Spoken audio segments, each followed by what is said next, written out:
Hojjetuun furmaatan ta'u raasachuun atti gidalu.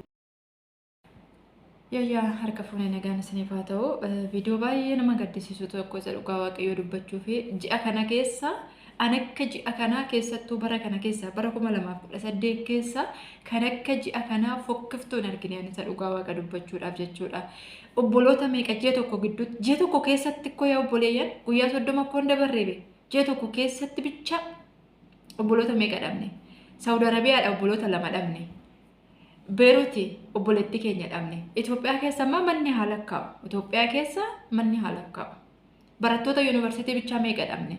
Torbee darbe keessa obboleessi tokko mukamma biraa ga'u tokko walakkaa isaa irratti akka simbiraatti dhugaa waaqa jiraata. Qallaalee kana lapheen kun hin cabne dhugaa. Yaa obboleeyyan yaa saba. Kaleessa birrii 15,000 waan ittiin mana kaffalteetu qormaata siyoosii qoramtu dhabdee hofajjeefte jedhan obboleettiin keenya jaanuu laallamtee quuffamuu hin dandeenye ganaa kichuu oola deemtu wanti meeqa kan ishee eeggatu birrii 15,000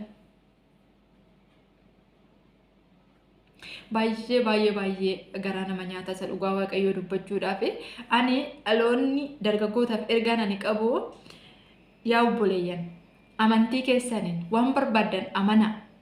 Waan barbaadan waaqeffadhaa. Gara isa waaqeffattaniitti gara waaqayyootti siqaa. Dhaloonni dubbii sagalee waaqayyoo irraa fagaatu badisatti itti mul'ata. Abdiin matumayyuu abdiin itti mul'atu. Abdiin itti mul'atu. Ijoolleen waaqayyoo dhaloonni waaqayyoon abdatanii amantiidhaan jiraatu. Obsaan jiraatu. Abdiidhaan jiraatu. Lafa kanarraa yoo natti hir'atee achi ol gubbaadhaa qoodan qaba isatu na heegaa jira jedhaniitu isa lafa kanarraa dhiisanii isa waaqarraatiif isa waaqarraa habdannaati kan nuti jiraannu. Biyya lafaa kanarraa rakkinni eessayyuu jira. Darajaan rakkinaa wal caala malee rakkinni eessayyuu jira. Itoophiyaa keessa rakkina maallaqaatu jira. Maallaqa hin qabnu biyya keenya keessatti maallaqni hin jiru. Kanaafuu hundumti keenya yoo biyya keenya irraa baanee biyya adda addaa biyya keessa facaanee kan nuti jirru. Biyyoota keessa jirru kan ammoo fakkeenyaaf Itoophiyaa keessa rakkinni maallaqni rakkina yoo ta'e Ameerikaa keessa ammoo rakkina yerootu jira. Yeroon hin jiru. Namni wal argee buna waliin dhuguudhaaf yeroon hin jiru. Rakkina yerootu jira. Akkasuma biyyoota Araboota kana keessa immoo maallaqa hin arganne nuti amma isaatti jechuudha. Amma isaatti maallaqa hin arganne. Garuu immoo firiideemii hin qabna. Rakkina firiideemii hin qabna. Firiideemiin hin jiru biyyoota Araboota keessa immoo. Argitanii biyyi Ameerikaan guddoodha. Garuu yeroo hin qabdu. Yeroo namaaf hin kennitu. Boqonnaan hin jiru. Si'aatiin halkanis guyyaanis hojiidha. Yoo barbaadan si'a 24 hojiidha. Yookaan immoo faraqaatti godhattanii halkaniif guyyaan hojjedha soottan inni kun mirga keessanidha. Kanaafuu Ameerikaa keessas rakkinni jira, Itoophiyaa keessas rakkinni jira, hojiin hin jiru, maallaqni hin jiru. Itoophiyaa keessatti immoo qaala'insi jireenyaa mataarratti ol lama ba'ee dhaloonni baay'een akka kanatti abdii kutatanii kan isaanii lubbuu isaanii balleessaa jiran jechuudha. Obboleettiin keenya kaleessa ola deemtuun ganaa waa meeqa ishee eeggatu birrii 15,000 dhabdee lubbuu ishee balleessitee nu jedhan.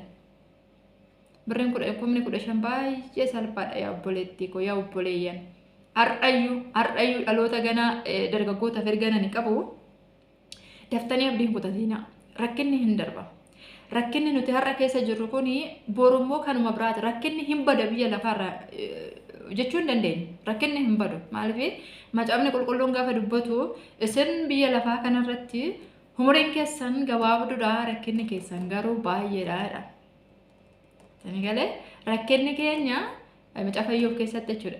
Rakkinni keenya baay'eedha umurii keenya caala jechuudha. Rakkinni jira garuu immoo rakkinuma tokkicha bara keenya guutuu keessa jiraannaa miti. Darajaa qabannis tokko gaafa mo'anne tokkotu nu heega tokko gaafa mo'anne immoo tokkotu nu heega. Kanaafuu mo'achaa waaqayyoon qabatanii hundumtiyyuu hin mo'ama. Xumurri keenya immoo isa lafa kanarraa isa gaafa xumurre wal gubbaa waaqarraa rakkina hin arginu jechuudha. Gaafa hulbaane. Kanaaf lafa kanarratti rakkinni eessayyuu jira. Kaleessa bardurdurii jira.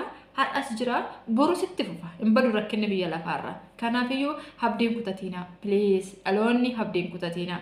Namoonni rakkina akka malee keessa jirtan. Sooshaal miidiyaan kunoo banaadha. Maskoota silkii kiyyaatiin kan isin taasaa jiranis. Banaan kottaa ani kana rakkadhe waggaa 10 meeqa muluu baradheetinanii birrii amma kanaatiif jedheetinan rakkadhe maaloo na gargaaraa jedhaa dubbadhaa. Arjaadha uummanni isin gargaara. Arjaadha maaliif of ajjeeftu rakke baqachuun koo furmaatan ta'u falmanii mo'achuutu furmaata ta'a malee of hin ajjeesinaa please. Of hin ajjeesinaa dhaloonni. Boonii dhabnee barattoota yuunivarsiitii bichaa warra nuuf kiyyaa argedhaabe warra hin argine immoo mannaa lakkaa'u warri miidiyaa kanarraa waa baay'ee argaatee ooltani mannaa lakkaa'u. Kanaaf dhaloonni gara dubbii sagalee waaqayyootti adeemnu. Dhaloonni dubbii sagalee waaqayyoo dubbifatu waan hundumtiyyuu akka yeroo isaatti akka ta'u yeroo isaatti immoo waan hundumtiyyuu akka darbu hin hubata. Rakkinni har'a otoo hin taane kaleessallee bara durii kakuu moofaa keessayyuu rakkinni gurguddaan tureera. Indoom rakkinni inni bara keenyaa kun isa bara keenyaa kana wayyeessu otoo sagalee waaqayyoo teessanii dubbiftanii isa dhugaa waaqayyoo. Ani bara kana keessa rakkinni hin jiru jedha gaafan taa'ee sagalee waaqayyoo gaafan qodhu bara kana keessa rakkinni hin jiru.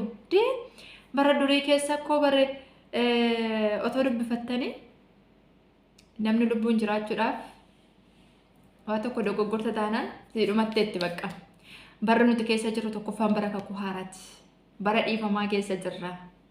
Kanaafuu wanti nuti harka keenyarraa qabnu guddaa ta'ee nutti haa beekamu yaa obboleeyyan koo abdiin kutatiin daftanii of hin ajjeesinaa of ajjeesuun furmaatan ta'u.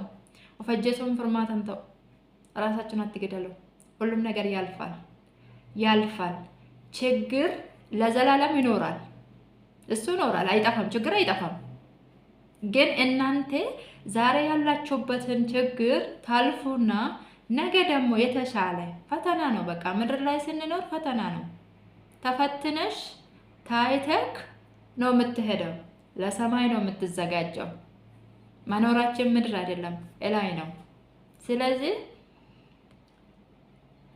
ጽኑ፣ ወደ እግዚአብሔር ተጠጉ፣ ወደ ቃሉ ተጠጉ። የእግዚአብሔርን ቃል አንብቡ። ተስፋ አትቁረጡ። ሁሉም ያልፋል፣ ለበጎ ነው። የተቸገራችሁ ለጥቂት ነገር ብላችሁ ለ15,000 ብር ብላ ራሷን አጠፋች ሲባል ይሄ በጣም ነው የሚያመው። እግዚአብሔር ምስክሬ። ባትፈተንስ ትወደዋለች እንበል። 10 ምናምን ዓመት ለፋች እንበል። እሱ ካልሆነ ይሄ መኖር አይቻልም እንዴ? ይቻላል። ተሰርቶ መኖር ይቻላል። ይሄው እየኖረን ነው። መታረብ ሀገር እንደማንኛውም ሰው በሰው ሀገር ተሰዳ እንደማንኛውም ሰርታ መኖር ትችላለች። ግዴታ አይደለም። ትምህርት መማር ጥሩ ነው፣ ግን ይሄን ያህል ራስን እስኪያጠፋ ድረስ የሚያደርሰኝ አይደለም። ስለዚህ ወደ እግዚአብሔር ተጠጉ፣ ወደምታምኑት ተጠጉ። አንብቡ፣ መጽሐፍ ቅዱስን አንብቡ። እጃችሁ ላይ ያለውን ቁርአንም ይሁን መጽሐፍ ቅዱስም ይሁን ማንኛውም ነገር አንብቡ። እዛኔ ተስፋ አትቆርጡ። መቼም ተስፋ አትቆርጡ። የእውነት ነው የምላችሁ። ስለዚህ ወገን ደርገጎን ከሰቱ ወጣቶች ተስፋ አትቁረጡ። ያልፋል። እንደመሻ አይቀርም፣ ያልፋል። ይሄ ቀን እውነት ነው የምላችሁ ያልፋል። እግዚአብሔር ከእናንተ ጋር ይሁን። በርቱ።